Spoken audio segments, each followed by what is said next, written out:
Hey New England, this is John Day from Race AXE. We are here on our first Bike Barn track preview of the year. Hey guys, my name is Berard-Farrell. I'm lining up Pro Men's Open this year for Rotation Engineering, Earthwork Industries. They've been helping me out and we just did a little lap. Track is looking awesome. I can't wait. It's gonna be a good one. And we're off on the first Bike Barn track preview of the year. April 10th, 2026. I'm here right now with my man, Berard-Farrell. He is gonna be, for the first time, racing the pro class this weekend at the ALiAS Wicked XC event. Tyler. Yes, John. Are you nervous? Are you excited? What are you feeling right now? Oh man, it's a mixed bag. I think everyone's got those winter blues and the preseason jitters, and then I'm also very excited because it's been a good winter. But what it really all boils down to is lining up, and then when that flag drops, it kind of all goes away and you're just having fun on the bike. Absolutely. It's like all those nerves. 3 seconds after that, you forget about them. Remember that you've done it before, then it's just kind of like race mode, and that's an awesome feeling for sure. Exactly. It's like all the thoughts in your head quiet down and you can just get in a groove. Yep, and that we are right now getting into a groove. So you might have noticed that start, that first section back there. I don't want to say it's a dirt road, but lots of room for passing so that you can kind of shake out after the start and you don't have to fight for every little last position before you enter the woods, because yeah, there's still plenty of passing here before we get into the single track. All right, the Hutch Motorsports Huck. Hutch Motorsports, the official e-mountain bike dealer of Race AXE. They're also going to be sponsoring a jump section at all Race AXE championship rounds this year. Tyler. Yeah. Quite the story, man. Last year, as people can probably recognize from that championship helmet that Pac gave out, you were the champ in the sport class, and you know, just watching from afar, it was pretty incredible to see your transformation over the year. At the end of the season, I really would say that's when I started thinking that you were going to do special things. You bumped up to that expert class in the last round and ended up getting, what was it, 5th or 6th overall amongst the pros? Yeah, the last round got us 6th overall. That's awesome. Yeah, I was really happy with that, and I didn't really have any expectations. I just wanted to line up in Cat 1 and then see where it went, see where we were at, because I know that competition's stacked, and I really like that Rhode Island course. It really worked out. Yeah, that was an awesome ride. And so Tyler has also been a close friend of mine and helped out with a lot of the tracks last year. Over the winter, we were down in Florida and Tyler signed up for one of their Gone Riding marathon events. Ended up having an incredible battle, finishing 2nd overall. I was just spectating there. And then a few weeks back, Tyler and I had a chance. We raced down in New Jersey for the Mayhem XCO event. And Tyler and I were actually racing together. And you also finished, I think it was 6th that day, and there was what, 20, I want to say almost 20 pros. So it looks like you're going to fit right into that pro class. I know you're on your practice bike right now, but what are you racing on Sunday? What's your race bike? So, John, I'm really excited about this, but Derek and Earthwork Industries, they helped me out with a Trek Super Caliber. Right on. And yeah, like, as you know, that's what I had down in New Jersey, and really enjoying that bike. It is letting me ride to my full potential, which is really exciting. Yeah, last year, you know, I know you were on your practice bike for most of the races last year, and there was no doubt that I think you were a little overbiked. And especially now that you're battling the tippy end of the XCO world, I think that new bike is going to fit you really well, especially this course being one of the faster and easier courses. I think that bike is going to be hard to beat this weekend.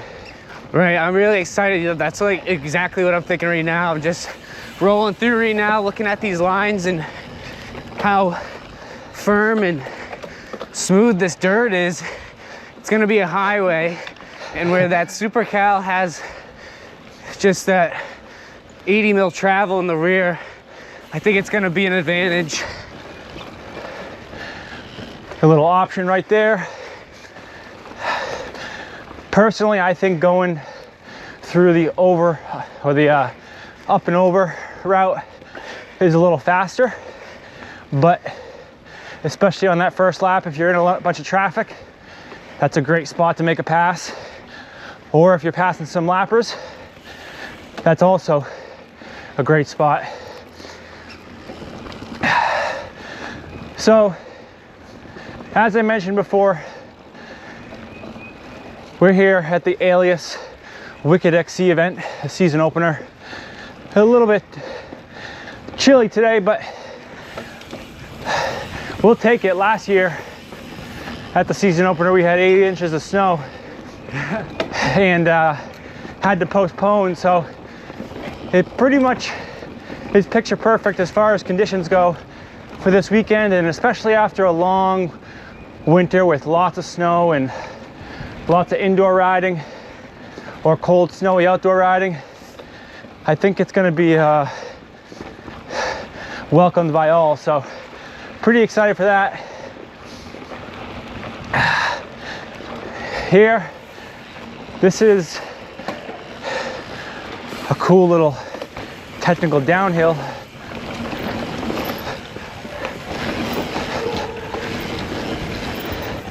My favorite part of the track, by far. This loam just has so much grip.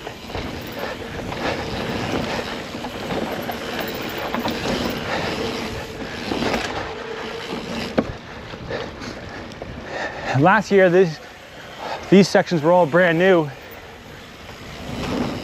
and they had maybe too much grip. They were still rolling good, don't get me wrong, but with a nice year of packed riding on these trails, now they're just, it doesn't get much better than what they are right now.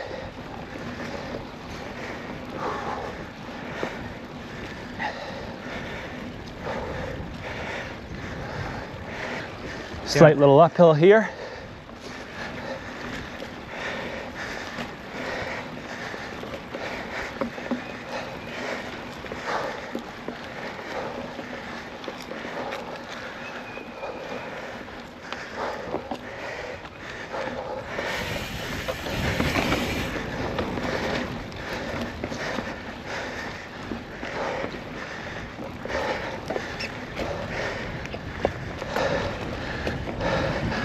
Real tight, awkward right-hand corner. A couple roots in it.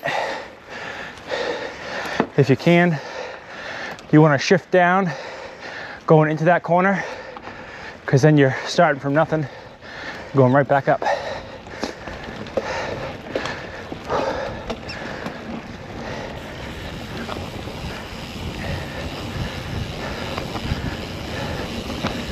Another flowy downhill coming up.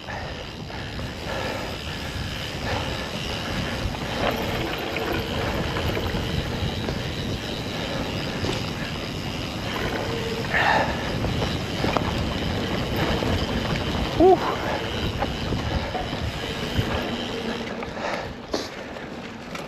Tyler, tell us a little bit about your background in sport.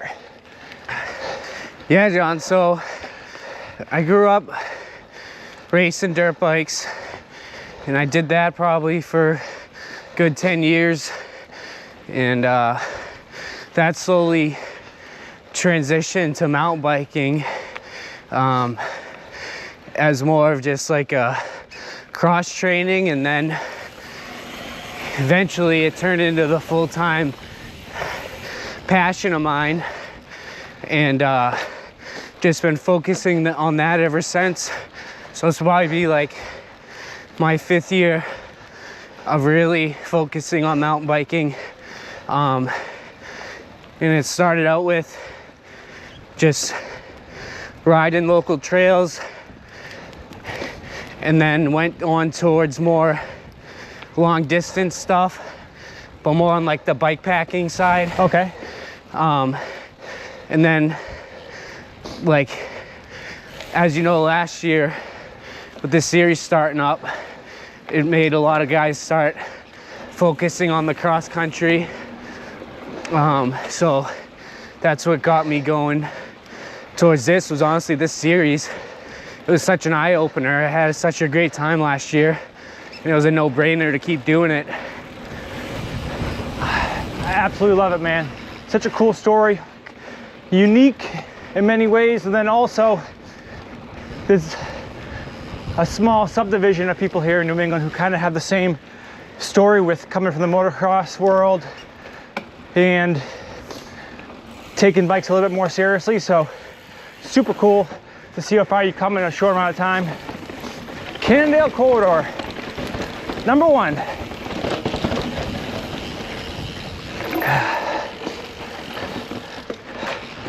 Right into a climb. Oh.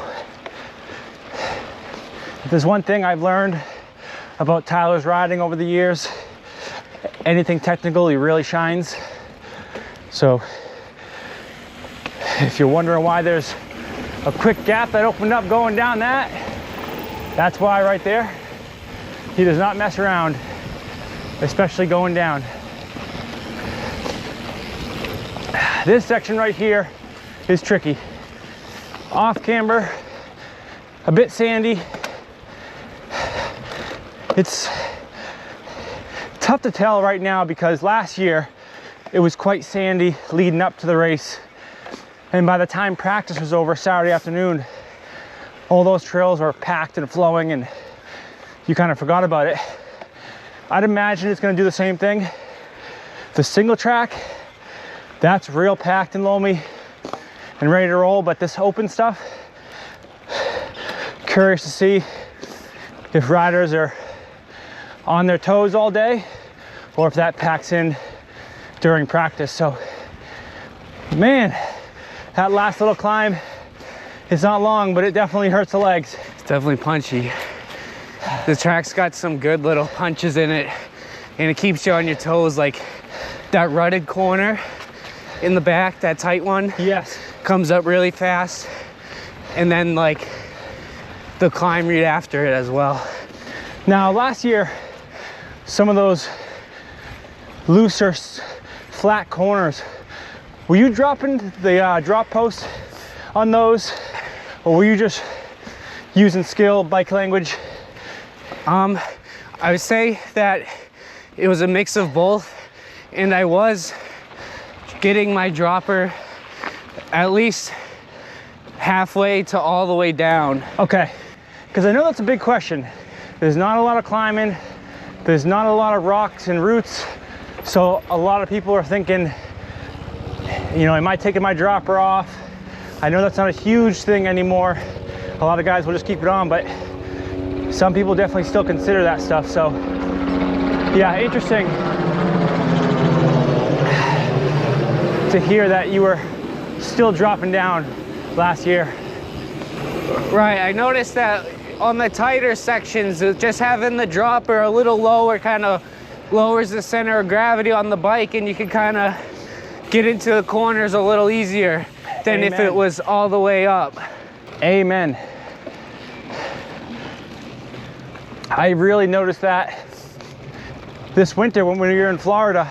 Yes. A lot of those Florida riders, the tracks are often kitty litter over very hard pack dirt, and I was amazed at how many guys were dropping and just ripping around corners with that extra traction. So probably a little similar here.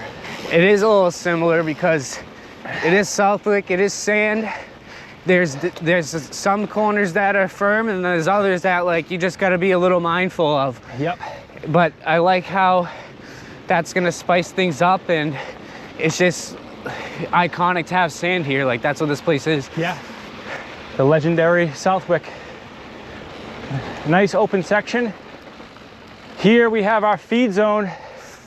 Start of it and the finish of it is at that flag, so you can grab a bottle. New for this year, make sure you check out the rule book, but yeah, you can have wheels and extra parts right there in the mechanical feed zone, and you can get assistance this year and swap those out, much like you might see on the World Cup.